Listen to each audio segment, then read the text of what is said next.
There's no better user knife, in my opinion, than one with a micarta handle and an A2 steel blade. I use other handle and steel combinations, of course, but micarta and A2 are just about bulletproof. We're going to take a look at the Bark River Camp and Trail Knife, and I'll be checking it out in the flooded backwaters of the Mississippi River. I'm tagging along with my friend Buddy Douglas. He's going to check out his farm equipment and to make sure that the floodwaters have not damaged the property too much. The Mississippi is at flood stage and we'll be going through the backwoods, and I'm not taking any piece of equipment with me that I can't rely on. The Camp and Trail is on my belt today. Here are the specs on the Camp and Trail. Overall length is 9.77 inches with a blade of 5 inches. The steel is A2 hardened to 58 to 60. Blade thickness is 0.190 and the weight is 5.5 ounces. Every survival kit needs a knife you can depend upon. Here are some things I like about the Camp and Trail that would make me use it a lot.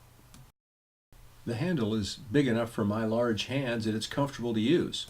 It's equally comfortable with a variety of grips. Another major consideration is how you will carry this knife. In the flood situation, you want to be able to access it very quickly.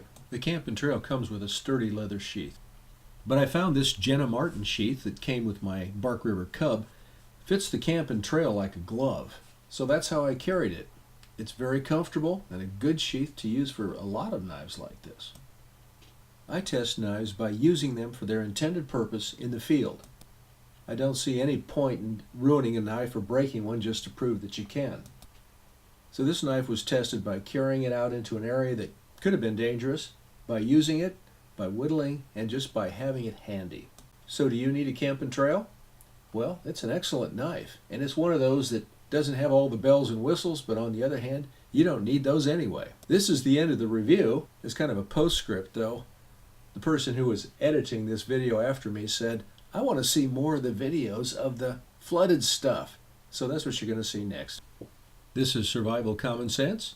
Thanks for watching. Normally you would hear outboard motor sounds, but I muted them.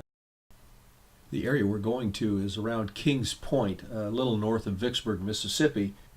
Normally the area is about several hundred yards off the Mississippi River. Today the Mississippi River is right here. We're going through a deer camp that has many of its dwellings raised up above flood stage. I don't know what the river stage is, but there's about 6 to 8 feet of water all through this area. We came out here to check on the farm machinery. It's been moved to higher ground. We also wanted to check on the machine shed because we assumed the river would be flowing through it, and it was.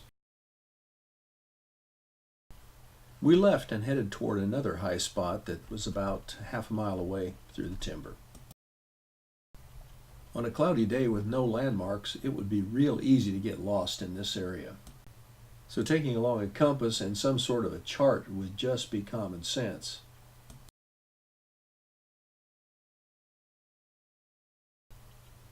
This barn was built about 1900, and my understanding is that it was designed originally to be a mule barn. Today it's used as a place to store machinery above the flood stage, and the animals in the area have been frequenting it because they have no place else to go.